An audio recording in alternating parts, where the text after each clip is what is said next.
কি কাহিনী, কি দুঃখ আমরা এগুলো শুনতে চাইবো। কারণ এগুলো আপনাদের মাঝে শেয়ার করতেছি। হ্যালো, আসসালামু আলাইকুম। ওয়ালাইকুম আসসালাম। আসসালামু আলাইকুম ভাইয়া। ওয়ালাইকুম আসসালাম। আপু কেমন আছেন? আলহামদুলিল্লাহ ভালো আছি। আপনি কেমন আছেন ভাইয়া? এই তো আলহামদুলিল্লাহ আমি ভালো আছি। তো আপু কোন জায়গা থেকে বলতেছেন? বলতেছি ভাইয়া মিরাশাড়ি থেকে। মিলেশ্বরা থেকে না? জি। আচ্ছা আচ্ছা। তো আপু আপনার নাম কি? আমার নাম সাথী ভাইয়া। সাথী, বাহ খুব সুন্দর একটি নাম। আপনি তো জীবনের সাথী, আপনার কোনো সাথী নাই? না, আমার কোনো সাথী নেই, বিদেতে আজকে প্রতিবেদন আসলাম। না ভাইয়া, আমি পড়ালেখা করি না, আমি ছেলে মেশিন কাজ করি। ও আচ্ছা আচ্ছা। তো এত অল্প বয়সে আপনি কাজ শিখে ফেলছেন নাকি? জি, আমার ফ্যামিলিতে কেউ নাই তো, তাই বলে। তো আপু আপনার ফ্যামিলিতে কে কে আছে বলেন তো? আমার ফ্যামিলিটা আমার আপন বলতে ভাইয়া এক আল্লাহ ছাড়া কেউ নাই। আমি আছি, আমার ছোট একটা বোন আছে। আরে সুসাইড। তো আপনারা এখন ছোট ভাই না বোন? না, ছোট বোন ভাইয়া। না, ছোট বোন। আপনারা দুই বোন এখন কার কাছে থাকেন বা কার কাছে বড় হয়েছেন? কার কাছে থাকবো? আমি মিরাশাড়িতে থাকি, কার কাছে থাকবো? আমি এখানে থেকে একটা ছেলের মেশিনে কাজ করে খাই। এখন আপনিও কাজ করে খান, এখন আপনার বোনকে আপনি লালন পালন করতেছেন নাকি? জি জি। ও আচ্ছা আচ্ছা। তো এখন তো বা আপনার এখন গার্জিয়ান বলতে কেউ নাই? না না, আমার আপন বলতে কেউ নাই। ও আচ্ছা। তো আজকে বা কোন উদ্দেশ্য নিয়ে বা আমাদের প্রতিদিন আসছেন বা কেন আসছেন যদি আমাদের একটু, আপনার জীবনে অনেকে আপনারা বলছেন আপনার মা বাবা কেউ নাই, আপনারা দুই বোন আছেন শুধু। বুঝতে পারছি যে আপনার জীবনে অনেক দুঃখ কাহিনী বা দুঃখে অনেক অসহায় হয়ে আছেন। তো এগুলো যদি আমাদের দর্শকের মাঝে একটু বলতেন।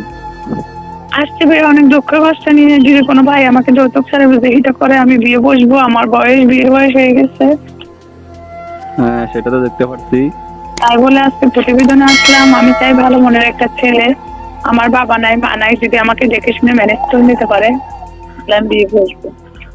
ও আচ্ছা আচ্ছা। তো এখন একটা কথাতে বলতে মানে আপনাকে মানে এক একা নিতে হবে, নিয়ে মানে আপনাকে মানুষ করতে হবে এক হিসাবে বুঝতে চাইতেছে। জি জি। ও আচ্ছা আচ্ছা। তো আপু এখন বা কিরকম ছেলে হইলে বা আপনার পছন্দ যদি একটু আমাদের বলতেন। জি, আপনার কিরকম ছেলে হলে পছন্দ? ছেলেটা যেমনই হোক না কেন, যদি আমাকে যৌতুক ছাড়া বিবাহিত করে আমি বসবো। আমি এরকম একটা ছেলে চাই। ও আচ্ছা আচ্ছা আচ্ছা। তো আপু বা এখন বা কোনো দর্শক বা আপনাকে বা তার বয়স 40-50 বছর বা কোনো দাদু বা কোনো আঙ্কেল আপনার পছন্দ করলে আপনি বিয়ে বসবেন? অবশ্যই অবশ্যই বসবো, কোনো সমস্যা নেই। আপনি আগে বিয়ে শাদী হয়েছিল? না ভাই, আমার আগে কোনোদিন বিয়ে শাদী হয় না। বিয়ে শাদী বলে কি আর প্রতিবেদন আসতাম নাকি?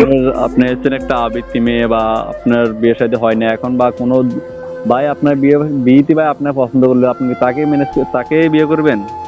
অবশ্যই, আমি যদি আমার ফ্যামিলি মেসেজ করে আমাকে বিয়ে করতে পারে তাহলে আমি ওনাকে বিয়ে করে নেব, সমস্যা নেই। ও আচ্ছা আচ্ছা। তো যাক, এটা আপনার ব্যক্তিগত ব্যাপার বা কোনো দর্শক বন্ধু বা ভাই যদি মেয়েটিকে পছন্দ করেন বা মেয়েটি এমনি দেখতে ভালো বা উনি বা ওনার ছোট থাকতে ওনার উনি বাসা বাড়িতে কাজ করে ওনার ছোট বোনকে চালাতেছে, উনি নিজে চলতেছে। তো সেটা তো আপনারা জানেন বা একলা চলা কত কষ্ট হয়। তো উনি একলা একলা নিজের সাথে নিজে লড়াই করতে করতে বড় হয়েছে। কোনো ভাই যদি ওনাকে সহযোগিতা বা হেল্প করতে মন চাইতেছে, মেয়েটির নাম্বার স্ক্রিনে দেওয়া থাকবে, সেখান থেকে নিতে পারবেন। বা মেয়েটি এখন বা আপনাদের যদি কারো ভালো লেগে থাকে মেয়েটির সাথে বা সম্পর্ক করতে পারবেন বা মেয়েটির সাথে যোগাযোগ করতে পারবেন, তার নাম্বার স্ক্রিনে দেওয়া থাকবে। তো আপু বা আপনার সাথে যোগাযোগ করার জন্য কোনো ফোন নাম্বার বা কোনো ব্যবস্থা? হ্যাঁ, আমার নাম্বারটা আমি স্ক্রিনে দিয়ে দেবো। আচ্ছা আচ্ছা। তো আমাদের কাছে যে ফোন দিয়ে যে নাম্বার দিয়ে ফোন করছে সেটা কি আপনার? জি, এটা আমার। আচ্ছা আচ্ছা। আপনি ওয়ালিস করেন না? জি। আচ্ছা আচ্ছা। তো দর্শক মাঝে তাহলে আপনার নাম্বারটা আমরা স্ক্রিনে দিয়ে দিব, কোনো দর্শক ভাই ফোন করলে আপনি ফোন ধরবেন তো? ওকে ভাই, ওকে। আচ্ছা আচ্ছা।